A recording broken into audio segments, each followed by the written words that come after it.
اعوذ باللہ من الشیطان الرجیم، بسم اللہ الرحمن الرحیم۔ جانیے سورہ کوثر کو پڑھنے کے فائدے اور اس کے وظیفے کے بارے میں۔ سورہ کوثر قرآن کی 108ویں سورہ ہے۔ یہ قرآن کے 30ویں پارے میں موجود ہے۔ یہ قرآن کی سب سے چھوٹی سورہ ہے۔ کچھ لوگ اسے مکی سورہ کہتے ہیں اور کچھ لوگ اسے مدنی سورہ کہتے ہیں۔ یہ سورہ ہے بہت چھوٹی، لیکن اس کو پڑھنے کے بے شمار فائدے ہیں۔ سورہ کوثر کب نازل ہوئی تھی؟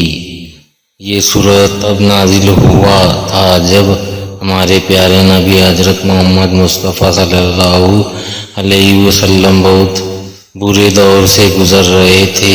اس وقت مسلمانوں پر بہت ظلم ہو رہے تھے اور مسلمانوں کی تعداد بھی بہت کم ہو گئی تھی۔ اس کے علاوہ جب ہمارے پیارے نبی کی دونوں اولادوں کی موت ہو گئی تھی، تب کسی دشمن نے پیارے نبی کو کہا تھا کہ اب تمہارے کوئی اولاد نہیں بچیں گی۔ دشمنوں نے حضرت محمد مصطفیٰ صلی اللہ علیہ وسلم کو کہا تھا کہ اسلام کو آگے بڑھانے کے لیے تمہاری نسلیں ختم ہو چکی ہے، اب تمہارا کوئی ونش نہیں بچا ہے، کیونکہ پیارے نبی کے دونوں بیٹوں کی موت ہو چکی تھی۔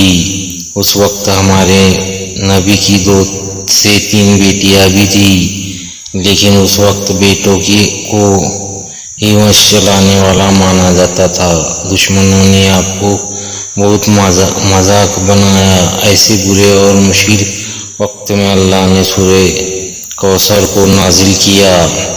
سورہ کوثر میں کن باتوں کا ذکر ہے؟ سب سے پہلے جو سب سے ضروری بات اس میں بتائی گئی ہے کہ جب کسی کو اپنی زندگی سے کھو دیتے ہیں تب اللہ اسے کسی اور چیز میں بدل دیتا ہے۔ اس کے علاوہ سورہ کوثر میں 3 بہت ضروری آیتیں شامل ہیں، جن میں 3 باتیں بتائی گئی ہیں جو اس پرکار ہے۔ پہلی آیت میں بتایا گیا ہے کہ جنت میں کوثر نام کی ایک ندی ہے جو جنتی لوگوں کے لیے بنائی گئی ہے، جس کے کنارے سونے کے ہوں گے اور یہ ندی موتی کے اوپر بہے گی، جس کا پانی دودھ سے بھی زیادہ سفید ہوگا اور شہد سے بھی زیادہ میٹھا ہوگا۔ یہ ندی کا پانی سبھی جنتی لوگوں کے لیے ہوگا جو ہر روز اس کا پانی پی سکیں گے۔ دوسری آیت میں یہ بتایا گیا ہے کہ ہمیں ہمیشہ اللہ سے دعا کرنا چاہیے اور اسی کے لیے ہمیں اپنی ساری چیزیں قربان کر دینا چاہیے، چاہے وہ وقت ہو یا دولت، سب کچھ اللہ کے لیے کرنا چاہیے۔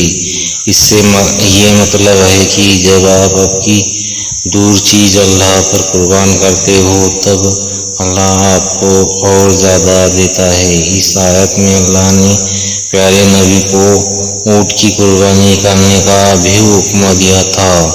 اس وقت اونٹ کی قربانی اپنی دولت قربان کرنے جیسا تھا۔ تیسری آیت میں بتایا گیا ہے کہ پیارے نبی کے سارے دشمنوں کو کاٹ دیا گیا ہے۔ کہنے کا مطلب اللہ اس سورہ میں یہ بتاتا ہے پیارے نبی کے سارے دشمن کاٹ دیے گئے ہیں۔ کہنے میں سننے میں کچھ غلطی ہوئی تو ہمیں معاف کرے اور اس حدیث کو غور و ذکر سے سنیں۔ آمین ثم آمین۔ خدا حافظ۔ دعا میں یاد رکھنا۔